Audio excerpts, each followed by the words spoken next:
ஐயனார் துணை அடுத்த வர எபிசோட்ல பார்த்தீங்க அப்படின்னா, இந்த மாரி பாண்டியன் கிட்ட வந்து அவங்க லவ் பண்ற பொண்ணு வந்து பேசிட்டு இருப்பாங்க. அப்போ பார்த்தீங்க அப்படின்னா, அந்த பொண்ணோட அண்ணன் வந்து ஒட்டு கேட்டுட்டு இருப்பாங்க.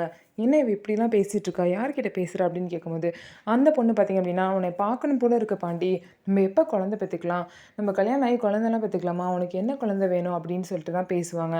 அதுக்கப்புறம் நம்ம 2 வருஷம் ஜாலியா இருக்கலாம். அதுக்கப்புறம் குழந்தை பெத்துக்கலாம். இந்த மாரிலாம் பாண்டி கிட்ட வந்து அந்த பொண்ணு பேசுவாங்க. இதெல்லாம் அவங்க அண்ணன் கேட்டுட்டு அவங்க அம்மா கிட்ட போய் சொல்லுவாங்க. "இவ என்ன கேவலமா அந்த பாண்டி கிட்ட பேசிட்டு இருக்கா.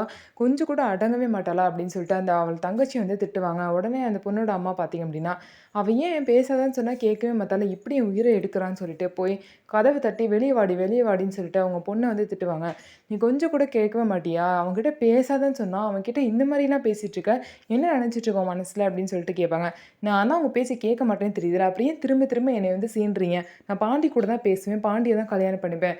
அப்படின்னு சொல்லிட்டு பார்த்தீங்க அப்படின்னா சொல்றாங்க. ஸோ பாண்டி லவ்ல பார்த்தீங்க அப்படின்னா, அவ்ளோ உறுதியா இருக்காங்க. அவங்க வீட்ல என்னதான் பிரச்சனை பண்ணாலும், இந்த பொண்ணு தான் கல்யாணம் பண்ணுவேன்னு சொல்லிட்டு பாண்டியும் உறுதியா இருக்காங்க. ஸோ கூடிய சீக்கிரம் இவங்களுக்கு கல்யாணம் நடக்க போகுது. ஸோ நம்ம வீடியோ உங்களுக்கு பிடிச்சிருந்தா, நம்ம வீடியோவ லைக் பண்ணிக்கோங்க.